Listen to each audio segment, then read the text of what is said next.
Call of Duty's newest title, Black Ops Cold War, is a game based off of the real-life Cold War, which actually happened. Activision actually does a fantastic job at making this game seem like you're actually in the Cold War. Now, in this war, there's a lot of information gathering between the United States of America, who has the CIA, and the other United States of America, which is known as the USSR, but in Russia. They're the KGB. Now, what Black Ops Cold War doesn't tell you is who are these two people? Who are they? Well, the CIA actually stands for Corfish Information Agency, and the KGB actually stands for Kirby and Gex Brothers. Now, as you can tell, this can obviously cause a lot of drama in itself. I mean, just in the names. Korean boy band led by Jungkook actually had to change their name from Korean guy band to Beyond the Scenes, which is why you now know them as BTS, because the Kirby and Gex brothers owned that KGB trademark. They owned that, so then Korean guy band couldn't be a thing anymore. Poor Jungkook. But that's not all.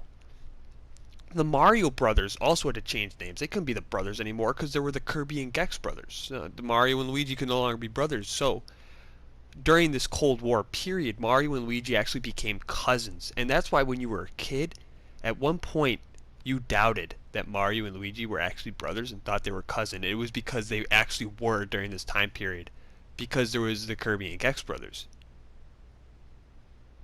But then, according to the CIA, Corfish evolved, forcing the CIA to change their name to the Crawdon Information Association. Now, obviously, this caused a lot of drama because then there was no more war to be had. Because after all, the whole war is based around Kirby eating all of Corfish's bagels. Poor Corfish had no bagels to eat because Kirby kept eating them, and then Gex kept saying stuff like, "Is it just me, or is my tail engulfed in flames? Or at least I'm not at the DMV." Frickin' Gex. But when Corfish evolved,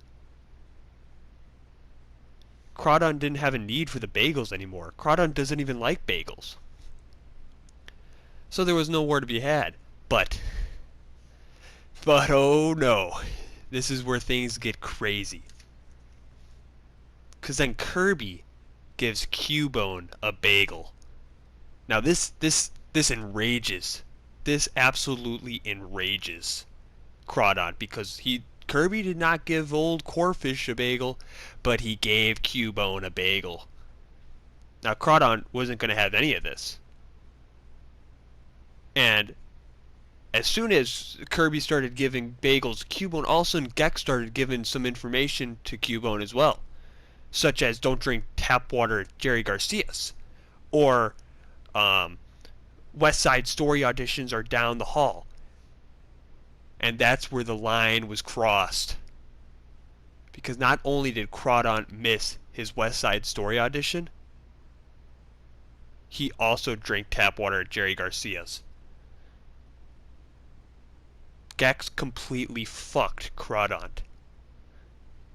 Now, Crawdon wasn't going to stand for this. He was going to stand for the Kirby and Gex brothers to treat him like absolute trash. So he did the one thing that Pokemon know what to do. He taught himself the TM Icy Wind and engulfed the United States, but in Russia, into the winter biome from Minecraft. Now, this wasn't the end, because not only did Crawdon freeze over all of the United States, but in Russia, but he also froze all of the bagels that Kirby and Gex were hoarding. But obviously, in the sequel to Cold War, you'll be able to unfreeze the bagels, and that will come out in the year 2025 in the game Beagle or Bagel.